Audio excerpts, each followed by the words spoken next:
सत श्री अकाल, मैं दविंदर सिंह ते तुसीं वेख रहे हो एबीपी साझा। पश्चिमी बंगाल की ममता सरकार और सीबीआई विचाले पैदा हुए विवाद च सुप्रीम कोर्ट दे विच सुनवाई हुई। सुप्रीम कोर्ट ने जिथे कोलकाता के पुलिस कमिश्नर राजीव कुमार की गिरफ्तारी ते रोक लई, उत्थे ही पुलिस कमिश्नर नूं हदायत दी कि वह सीबीआई की पुछगिछ विच सहयोग करन। इस सब दे विच उधर ममता सरकार ने मोदी सरकार खिलाफ लाया धरना चुक लिया और इसनूं अपनी वड्डी जित दस्सिया, तो उत्थे ही मोदी सरकार ने इसनूं ममता सरकार की करारी हार के है। ਐਤਵਾਰ ਨੂੰ ਕੋਲਕਾਤਾ ਦੇ ਪੁਲਿਸ ਕਮਿਸ਼ਨਰ ਰਾਜੀਵ ਕੁਮਾਰ ਦੇ ਸਰਕਾਰੀ ਨਿਵਾਸ ਤੇ ਸੀਬੀਆਈ ਦੀ ਛਾਪੇਮਾਰੀ ਤੋਂ ਬਾਅਦ ਸ਼ੁਰੂ ਹੋਇਆ ਸਿਆਸੀ ਕਲੇਸ਼ 'ਚ ਸੁਪਰੀਮ ਕੋਰਟ ਨੇ ਮੰਗਲਵਾਰ ਸੁਣਵਾਈ ਕੀਤੀ।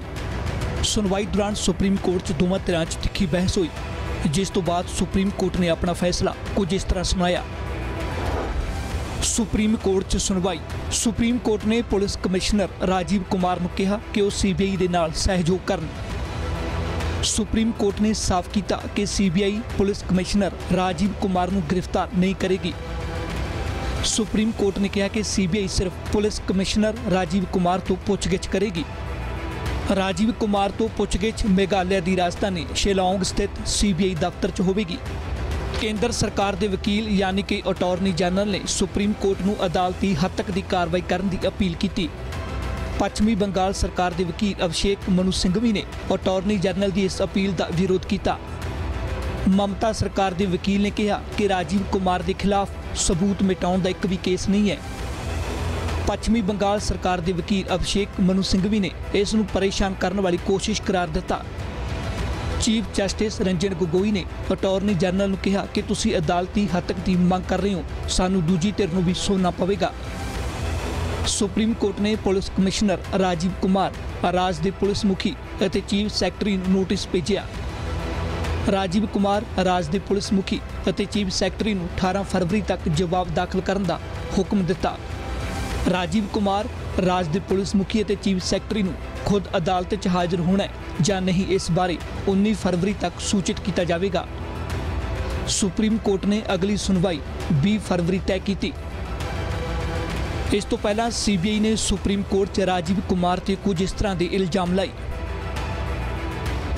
सीबीआई के इल्जाम। सीबीआई ने सुप्रीम कोर्ट च हल्फनामा दे के पश्चिमी बंगाल पुलिस उत्ते शारदा चिटफंड मामले च निरपक्ष जांच न करने का इल्जाम लाया। सीबीआई ने दावा किया कि राजीव कुमार की अगवाई च विशेष जांच टीम ने तृणमूल कांग्रेस नूं चंदा देने वाली पार्टियों नूं बचाया। सीबीआई का दावा है कि एसआईटी ने सुदीप्तो सेन के फोन और कंप्यूटर तो डाटा खत्म किया है। सीबीआई का कहना है कि इस मामले च राजीव कुमार की भूमिका की जांच की जा रही है। जो रविवार को पश्चिम बंगाल कलकत्ते में जो हुआ सीबीआई अफसरों के साथ, उन्हें किस रूप से उनके साथ हरकत हुई और वहां राजीव कुमार जी प्रस्तुत अपने आप को नहीं कर रहे हैं, ज्वाइन नहीं कर रहे हैं, जो उनको समन हुआ था पहले, इसके ऊपर में solicitor general of India Tushar Mehta ji ने भी अपने विचार और बातें रखी कोर्ट के सामने। डॉक्टर अभिषेक मनु सिंघवी दूसरी तरफ से उन्होंने इसका विरोध किया, लेकिन अंततः कोर्ट ने ये उचित समझा कि राजीव कुमार जी सीबीआई के सामने जो इन्वेस्टिगेटिव एजेंसी है उनसे कोऑपरेशन दे, पूर्ण रूप से कोऑपरेट करें। साथ साथ ये स्पष्ट किया कि उनके खिलाफ कोई ऐसी कार्रवाई ना हो जिसे कोर्सिव स्टेप कहा। सुप्रीम कोर्ट के इस फैसले तो बाद ममता बनर्जी ने कहा कि वो अदालत का सम्मान करते हैं। ये नैतिक जित है कि अदालत ने सीबीआई को राजीव कुमार को मिलकर स्पष्टीकरण देने लिए कहा। I think it's a moral victory.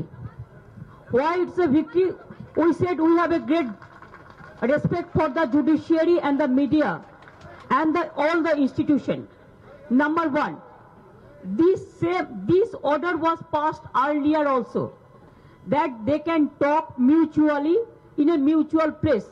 They can cooperate each other. Same today also the same thing, same verdict. We are grateful to that. Number two, yes, Rajiv Kumar never said that I will not be available. He said let us. He has given 5 letters. He said we want to meet a mutual place. If you want to ask any clarification, you can come. We can sit there. But what they have started doing, they wanted to arrest him. They went to his house with secret operation Sunday without any notice. That court said no coercion effect, no arrest. We are so grateful. We are so obliged because it will strengthen the moral of the officials. ਪਰ supreme court ਦੇ ਫੈਸਲੇ ਨੂੰ ਮਮਤਾ ਬੈਨਰਜੀ ਅਤੇ ਉਹਨਾਂ ਦੇ ਸਹਿਯੋਗੀਆਂ ਸਮੇਤ ਮੋਦੀ ਸਰਕਾਰ ਅਤੇ ਬੀਜੇਪੀ ਆਪਣੇ ਆਪਣੇ ਤਰੀਕੇ ਨਾਲ ਦੇਖ ਰਹੇ ਨੇ ਅਤੇ ਆਪਣੀ ਆਪਣੀ ਜਿੱਤ ਦਾ ਦਾਅਵਾ ਵੀ ਕੀਤਾ ਜਾ ਰਿਹਾ ਹੈ। आज सुप्रीम कोर्ट के आदेश में स्पष्ट है कि उनके पुलिस कमिश्नर को अपीयर होना होगा सीबीआई के सामने, और कलकत्ता में नहीं शिलांग में अपीयर होना होगा। ये बहुत ही ईमानदार जांच के लिए बहुत ही उचित आदेश माननीय उच्चतम न्यायालय का है, ताकि इस पूरे इन्वेस्टिगेशन को राजनीति के दबाव से मुक्त किया जाए। दूसरी बड़ी बात हुई है कि सुप्रीम कोर्ट ने वहां के वरीय पदाधिकारियों के खिलाफ कंटेम्प्ट में भी नोटिस किया है और उनके जवाब के बाद आगे की कार्रवाई की चिंता की जाएगी।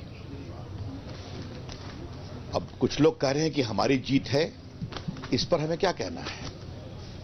बड़ा सवाल यह है कि 3 साल से राजीव कुमार क्यों नहीं पेश हो रहे थे? वो कौन सी ताकतें थीं जो पुलिस कमिश्नर को पेश होने से रोक रही थी? और जैसा मैंने कल कहा, आज भी दोहराऊंगा, ये देश में पहली बार हुआ है कि एक पुलिस कमिश्नर अपने मुख्यमंत्री के साथ धरने पर बैठा हुआ है, और जो ममता जी अपने बड़े बड़े नेताओं की गिरफ्तारी पर चुप रहती हैं, पुलिस कमिश्नर के साथ धरने पर बैठती हैं।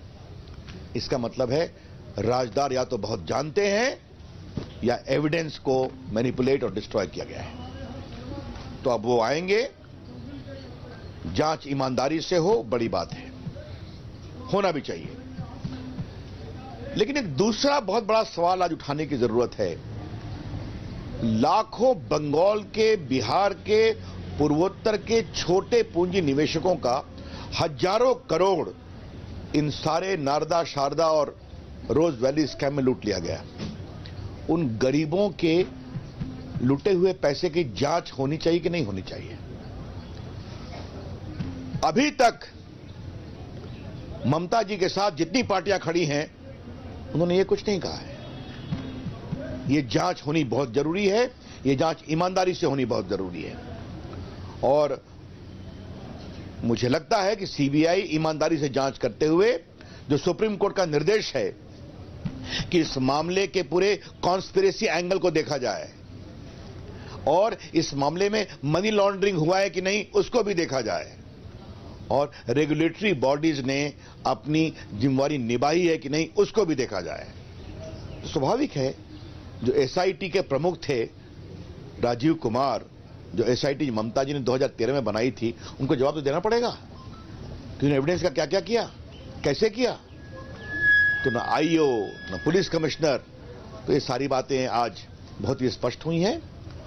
आज का जो माननीय उच्चतम न्यायालय का निर्णय है वो सीबीआई की नैतिक विजय है, ये मोरल विक्ट्री है, और मैं उम्मीद करूंगा कि इस पूरे मामले की कार्रवाई होगी और इसको जो लोग पॉलिटिसाइज करने की कोशिश कर रहे थे उनकी बहुत बड़ी हार है। रात को 2 बजे सीबीआई के हेडक्वार्टर में छापे पड़ेंगे पुलिस के, तो उसके बाद में क्या बच जाता है? तो पूरे देश के अंदर जो माहौल बना है, जो सीबीआई की क्रेडिबिलिटी थी वो डाउन हुई है देश के अंदर, उसके कारण से आज उसका फॉलोआउट के रूप में देखिएगा कि वहां पर सीबीआई उनके घर गई और ये घटना भी हुई है। ये नौबत क्यों आई? मुख्यमंत्री को धरना देना पड़े, ये इस लोकतंत्र में उचित नहीं कहा जा सकता। किस रूप में ममता जी को मजबूर होकर के धरना देना पड़ा होगा, ये नौबत नहीं आनी चाहिए थी। तो ये सीबीआई का जो संकट पैदा दिल्ली से हुआ है, उसके फॉलोआउट के रूप में इसको देखता हूँ। देखिए, लोकतंत्र पे हमला है ये। संविधान हमको ये इजाजत देता है कि अलग अलग राजनीतिक दलों के लोग अपनी बात जनता के बीच रखें। आखिर ममता जी किससे डरी हुई है? मैं भी कल जाने वाला हूं, बहरामपुर में मेरी रैली थी, वहां हेलीकॉप्टर उतरने की अनुमति अभी तक मुझे पता चला नहीं दी है, मैदान की अनुमति भी नहीं दी है। अब ये तो अति है। ऐसे उदाहरण स्वतंत्र भारत में दूसरा कोई मिलता नहीं है, लोकतंत्र को दबाने का, गला घोंटने का और संविधान की धज्जियां उड़ाने का। ये बहुत दुर्भाग्यपूर्ण है। निचोड़ निकाला जाए तो ये मोदी साहब की सरकार के चेहरे के ऊपर एक और तमाचा है। जिस तरह से बात करते हैं मोदी साहब फेडरल कोऑपरेटिव फेडरलिज्म की, और देश के अंदर आज कोऑपरेटिव फेडरलिज्म नहीं, कोर्सिव फेडरलिज्म चल रहा है। आज दादागिरी से चल रहा है। बंगाल में बड़े भाई को दादा बोलते हैं, परंतु ये जो दादागिरी है देश के भर के अंदर, ये सीबीआई की दादागिरी कह लीजिए या बीजेपी के आकाओं की दादागिरी है। साफ इस मामले ते ममता सरकार ਅਤੇ ਕੇਂਦਰ ਦੀ ਮੋਦੀ ਸਰਕਾਰ ਪੂਰੀ ਤਰ੍ਹਾਂ ਆਮੋ ਸਾਹਮਣੇ ਹੈ। ਇਸ ਬਹਾਨੇ ਵਿਰੋਧੀ ਧਿਰਾਂ ਜਿੱਥੇ ਲੋਕ ਸਭਾ ਚੋਣਾਂ ਤੋਂ ਪਹਿਲਾਂ ਇਕਜੁੱਟ ਹੋ ਰਹੀਆਂ ਨੇ, ਉੱਥੇ ਹੀ ਸੀਬੀਆਈ ਬਹਾਨੇ ਮੋਦੀ ਸਰਕਾਰ ਨੂੰ ਕੋਸਿਆ ਜਾ ਰਿਹਾ ਹੈ, ਕਿਉਂਕਿ ਪੱਛਮੀ ਬੰਗਾਲ ਲੋਕ ਸਭਾ ਸੀਟਾਂ ਪੱਖੋਂ ਕਾਫੀ ਅਹਿਮ ਹੈ। ਹਾਲਾਂਕਿ ਇੱਕ ਗੱਲ ਸਾਫ਼ ਹੈ ਕਿ ਪੱਛਮੀ ਬੰਗਾਲ 'ਚ ਸੀਬੀਆਈ ਦੀ ਐਂਟਰੀ ਨੇ ਮਹਾਗਠਜੋੜ ਨੂੰ ਜ਼ਰੂਰ ਤਾਕਤ ਬਖਸ਼ੀ ਹੈ।